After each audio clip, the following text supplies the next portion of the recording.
आज पुनः उसी जगह पर आ जाइए जहाँ पर प्रसंग चल रहा है। हेलो हेलो आज आज 88,000 ऋषियों के साथ में वेद व्यास जी के पुत्र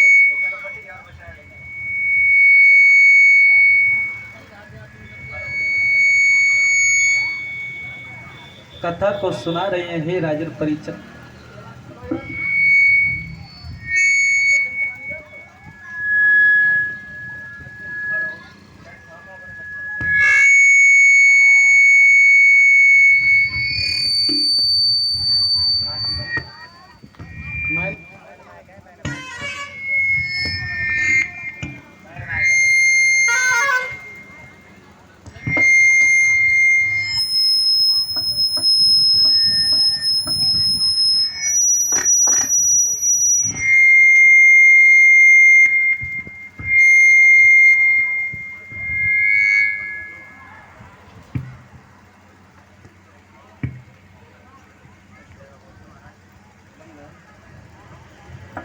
हेलो, हाँ, बोलिए सच्चिदानंद भगवान की। आज मेरे श्रोता बंधु पुनः उसी जगह पा जाइए जहाँ पर कार्यक्रम चल रहा था। आज जब बासिक की लड़की पास में पहुंची है, अमृत को भरा और चल दी। परिचय जी कहने लगे कहाँ जा रही हो तुम, तो ऐसे अमृत भर लिया। तो उसी समय वो चील बन जाती है और परिचय जी जो थे वो बाज बन जाते हैं। जब बाज बन जाते हैं, आज वो नागिन बनकर नकी में चली जाती है। और जब नकी में चली जाती है महुर बजाना, और जब वहां पर वादा हो जाता है कि हम अपने पिताजी को अमृत दे के शीघ्र वापस आए, और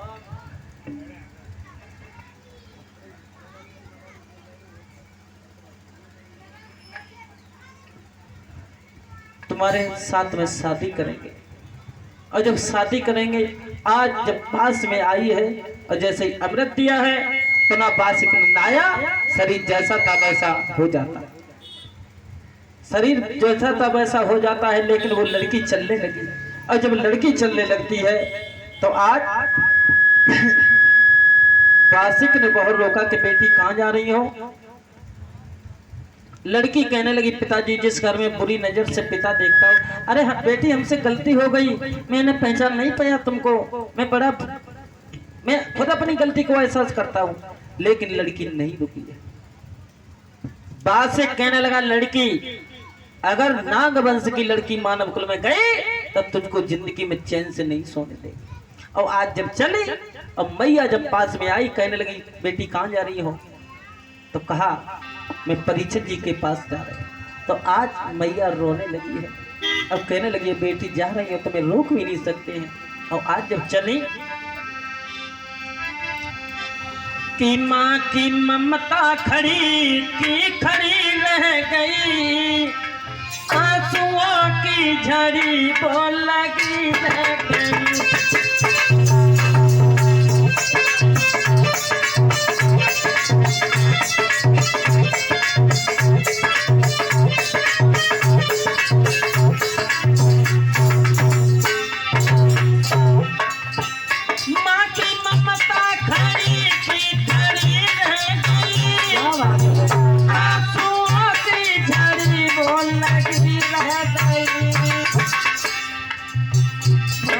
ममता खड़ी की खड़ी रह गई, आंसुओं की झड़ी बोल लगी रह गई।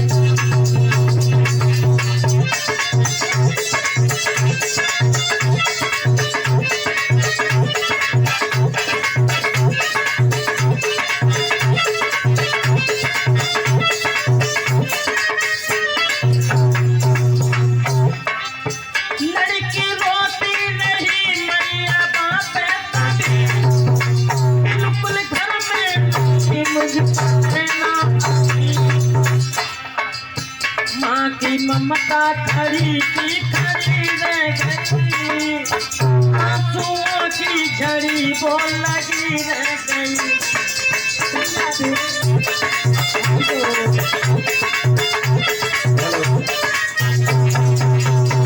महाराज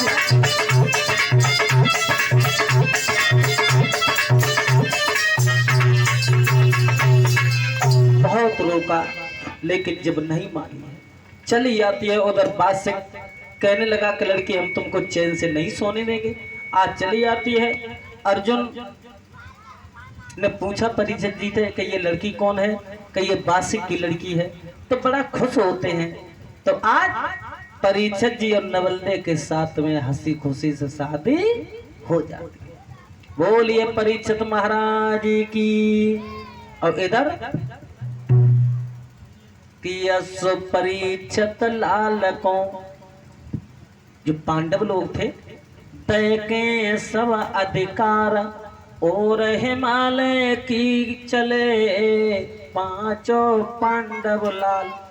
जब हिमालय की तरफ चले जाते हैं बर्फ में गलने के लिए, अब परीक्षित जी को राज्य का अधिकारी बना देते हैं। और जब परीक्षित जी को राज्य का अधिकारी बना देते हैं, और उधर एक दिन रथ को निकाला परीक्षित जी। और जब एक दिन रथ को निकाला, पुनः शिकार खेलने के लिए चले। और जब शिकार खेलने के लिए चलते हैं, धनुष बाण उठाया, दूर से क्या देखा कि एक गाय आ रही है। गाय के पीछे एक बैल है जो 3 पैरों से चल रहा है, और बैल के पीछे एक बहुत भयानक पुरुष है जो हाथ में हल और मूसल लिए है। गाय और बैल के ऊपर जब बजता है तब भूमंडल कांप जाता है। अब परीक्षित एकदम से कहने लगे, क्यों रे मूर्ख, जो हमारे भारत वर्ष में पृथ्वी माँ को गाय का दर्जा माँ के समान दिया जाता है, और तू इतनी दुर्दशा से मार रहा। लेकिन एक बात का ध्यान रखो, केवल भारत हमारा देश ही ऐसा है जो गाय को माँ का दर्जा दिया जाता है, कोई देश नहीं है।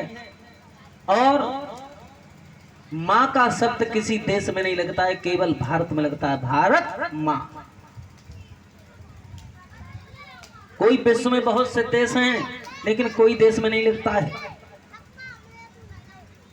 और हिंदुस्तान में इतनी बुरी दशा होने लगी है जो बता नहीं सकते हैं। प्रतिदिन कम से कम 2 करोड़ रुपए फेंक दिए जाते हैं। वो भी माताएं बहनें फेंकती हैं। बहुत सी नदियां पड़ती हैं, 1-2 रुपए बच्चे के ऊपर उतार के और पानी में फेंक दिए। बताओ क्यों नहीं कमजोरी आएगी। आज मेरे श्रोता बंधु जैसे ही परिचय जी चले, उस गाय ने दूर से देखा तो पुनः आवाज लगाई परिचय जी से, कौन है कि कौन है आज मेरी लाज बचाने आए।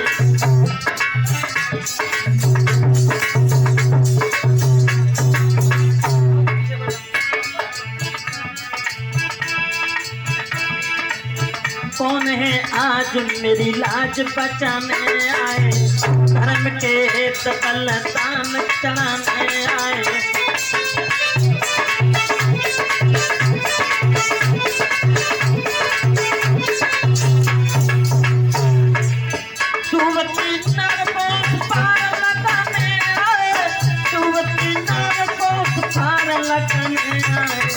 कौन है आज मेरी लाज बचाने आए, धर्म के बलिदान चढ़ाने आए।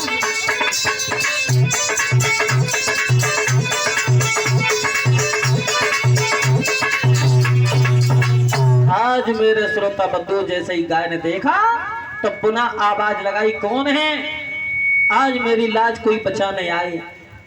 भीम चले गए, अर्जुन चले गए, नकुल चले गए, इसका मतलब पूरा वंश चला गया।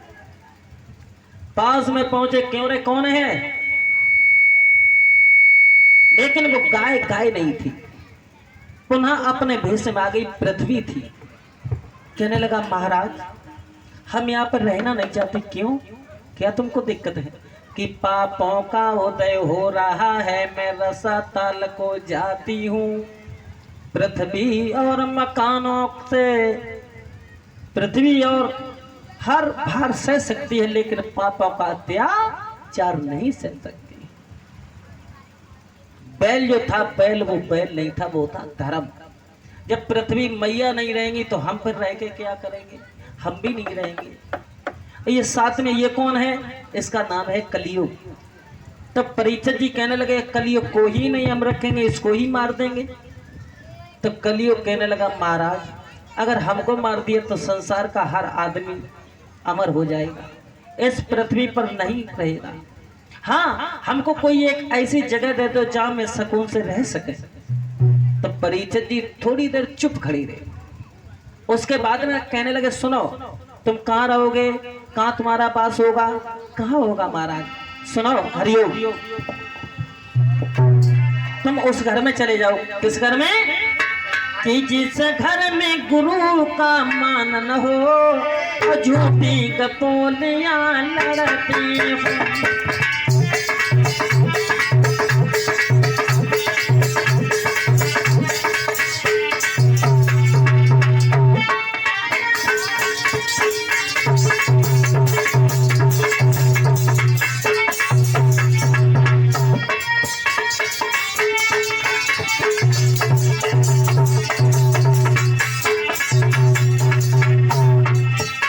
जिस घर में गुरु का मान न, बाबा जी थोड़े फुर्ती से, हाँ जिस घर में गुरु का मान न पड़े,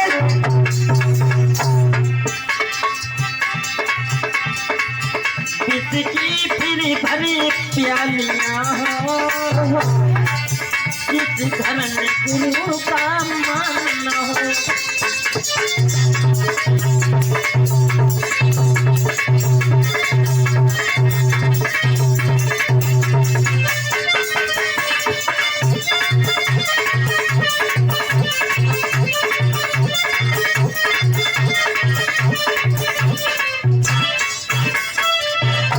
जिस घर में गुरु का मान न हो, जिस घर में शराब का सेवन होता हो, उस घर में आप चले जाओ।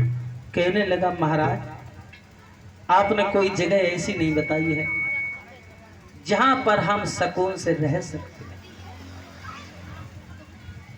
तो आज परीक्षित जी को क्रोध आ गया। और देखिए कभी कभी क्रोध में काम बिगड़ जाता है। उन्होंने कहा तुम जाओ, तुम कंचन में वास करो। कंचन यानी सोने में वास कर जाओ। और जैसे ही सोने का नाम सुना है तो परीक्षित जी सोने का मुकुट बांधे थे। और जो नाम सोने का लिया है तो आज परीक्षित जी के खोपड़ी पर कलयुग सवार हो जाता है। अब तो जब कलयुग सवार हुआ तो खोपड़ी बदल जाती है। देखिए जिस इंसान का पूजा में, दान में, धर्म पर अगर मन ना लगता हो तो समझ लेना इसके ऊपर कलयुग सवार हो गया। कुछ कुछ लोग मैंने ऐसे देखे हैं जो जिंदगी निकल जाती है कभी धर्म के काम पर दो पैर आगे नहीं बढ़ाए, लेकिन उनके पास कमी किसी चीज की नहीं है। पैसा में अरे बड़े बड़े विद्वान कि सूबेदार चले गए, हवलदार चले गए और मर कर के चले गए, पता ना है कहाँ गए। बड़े बड़े विद्वान मर के चले गए, क्या कुछ लेके गए? कुछ नहीं लेके गए। कुछ समय पहले तुमने देखा था जब नोटबंदी हुई थी तो इतना समय आदमी को नहीं मिला था जो अपने पैसा स्वयं ले जाकर के नार में फेंक दे। अटैक होकर के चला गया, बिल्कुल पैसा के अलावा उन्होंने किसी को नहीं देखा। आज मेरे श्रोता बंधुओं जब खोपड़ी बदल जाती है, पुनः घोड़े पर सवार हुए हैं, वापस चले हैं, लेकिन प्यास लगी है। और जब प्यास लगी है तो थोड़ी दूर हटके एक आश्रम था महात्मा जी का, जिनका नाम था लोमस ऋषि। और जब लोमस ऋषि के आश्रम पे चले हैं, प्यास लगी है, लेकिन वो महात्मा जी समान में बैठे हुए हैं। और जब समान में नेत्र बंद किए हैं तो आज परीक्षित जी के ऊपर कलयुग सवार है। सोचने लगे बारे बाबा जी हम दुनिया के राजा हैं और तेरे पास आए हैं तो क्यों आए?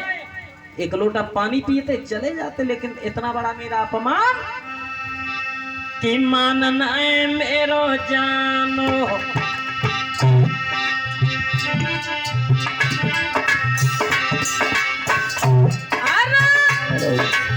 मानना है मेरो जानो, बाबा ने जानो अपना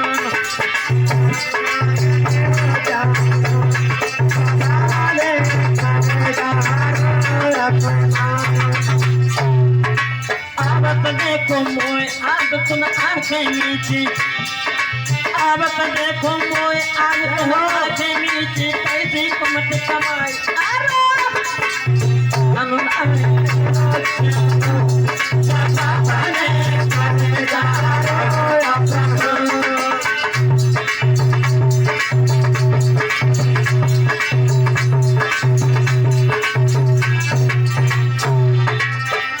देखो मोए आज तुम आंखें नीचे और कैसी कुमत कमाए कुमत के बादल देखो पार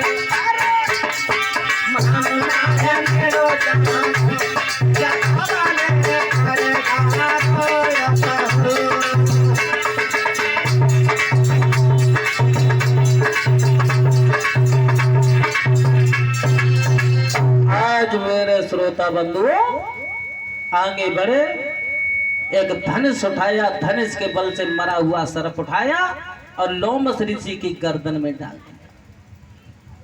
देखिए संत महात्माओं की बुराई करने के बाद कहीं चैन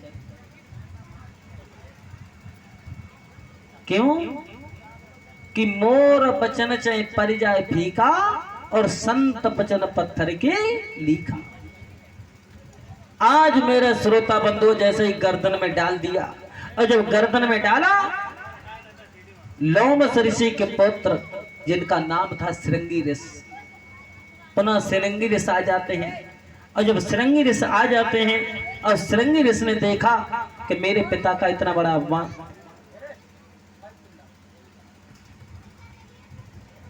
तो उन्होंने अश्राप दे दिया। इस तरीके से पुनः परीक्षित जी को अश्राप लग जाता है।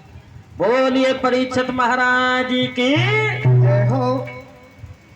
आज मेरे श्रोता बंधुओं और जैसे ही आंख खुली है कहने लगे बेटा तुमने बहुत बुरा किया, इसमें परीक्षित जी की कोई लाग नहीं है, तुमको श्राप नहीं देना था।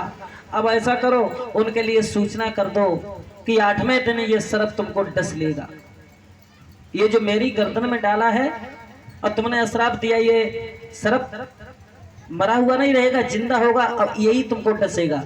और भैया 8 दिन पहले सूचना अगर हो जाए कि फलाना दिन फलानी तारीख को तुम मर जाए तो क्या रोटी वह अच्छी लगे? बिल्कुल नहीं अच्छी लगे। अब तो चिंता में पड़ जाते हैं और जब चिंता में जो प्राणी पड़ता है तो बड़ा और चिंता चिता से भी बढ़ करके हो जाती है। इस तरीके से अब पुनः परीक्षित जी थे जो जंगल के लिए तैयारी करते हैं और जब जंगल के लिए तैयारी करते हैं क्यों श्रीमद् भागवत करवाने के लिए। बोलिए परीक्षित महाराज की।